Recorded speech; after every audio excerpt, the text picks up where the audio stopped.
going to make ginger snap pumpkin pie from Melissa Gilbert's book, My Prairie Cookbook. I saw Melissa actually prepare this on the TV show Home and Family. She did a really short excerpt on how to put together the recipe, and it turned out really well. So I'm going to make it for the second time here, and I figured I'd put a little video together on how it's done. So you start off with the crust, and I've got some ginger snap cookies that I've put into a bowl, and I'm going to kind of roll my the end of a blunt glass in here to make this into crumbs, and that's going to make 3/4 of a. I'm going to put together 3/4 of a cup of cookie crumbs, put together with 2 tablespoons of sugar. I like to use the raw sugar, and 2.5 tablespoons of unsalted butter melted.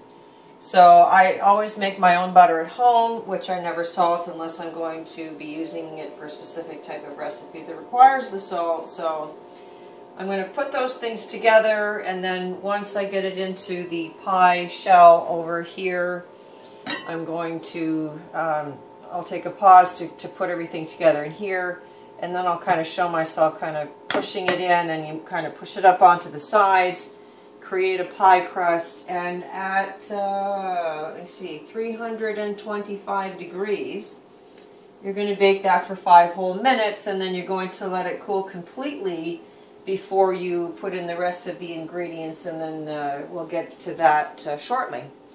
So I will continue my crumbling here and come back shortly and show how it's kind of pressed in and onto the sides. Okay, so I've got the ginger snap crumbs made, and the sugar and the melted butter. So that all looks like, as how did Melissa say it? Little pearls of delightfulness, and I couldn't agree more. Smell-o-vision would be great right about now. So you just kind of put it in the pie tin or whatever here, like so. And then you just kind of get in there with the hands, and this is your moldable part here. Just kind of work it flat. Of course, because I want it to work out really, really well, it's going to not work out as well as I would like it.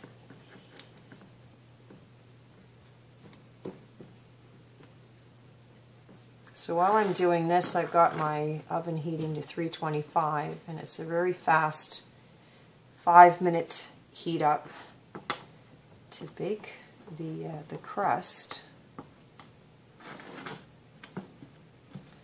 So this is going to need some working in.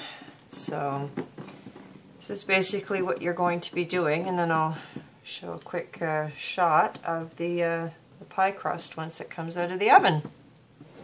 Okay, so this is 5 minutes in the oven, 325, and because I kind of use a bit of a larger pie pan than the average, it doesn't really work all the way up the sides for me, but it really just, when the whole pie is put together and we're eating it, I just really can't tell you how much we don't care whether or not the crust has gone all the way up the side or not. But this is the basic premise of it. So I'm going to let that cool completely, and then I will create the filling, and then put it back in the oven, and that, I believe it bakes for about an hour at the same temperature, and then let that cool and set, and it will be ready to eat. So there it is, crust cooling. Hello again. So my crust is fully cooled, so now I'm going to do the rest of the pie. So I'm literally just going to read out the ingredients that I've already put in the bowl, which is 1.5 cups of canned pumpkin puree, not the pumpkin pie. So This is the can here, pure pumpkin. And anybody who has a dog will probably have a can of pure pumpkin.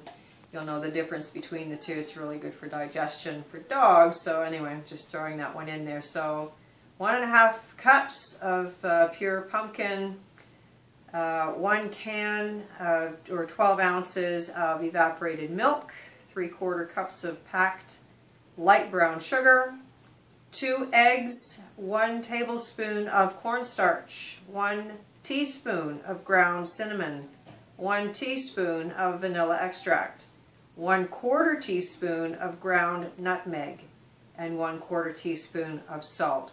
So these I have put into the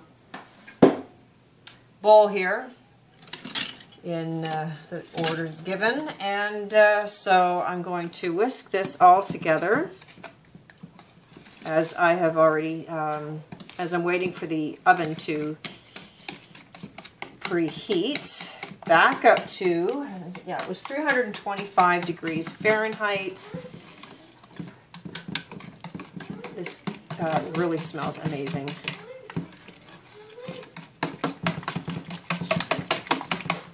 Just give that a really good whip up.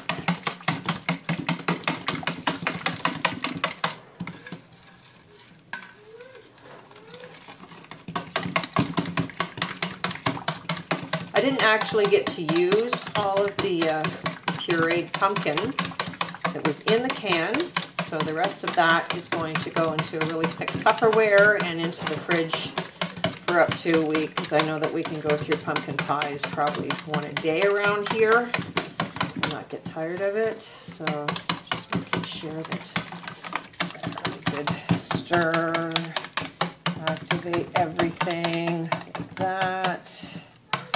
Doesn't that look yummy? Okay, so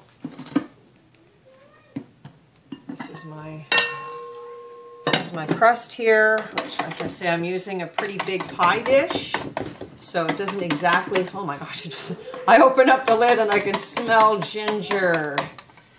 How cool is that? Okay, so now I'm just basically going to pour the mix into the crust.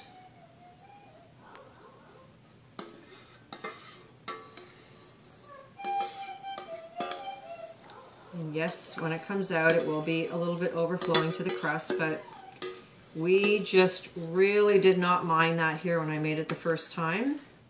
I suppose I could look through my less favorite pie dishes to look for a less wide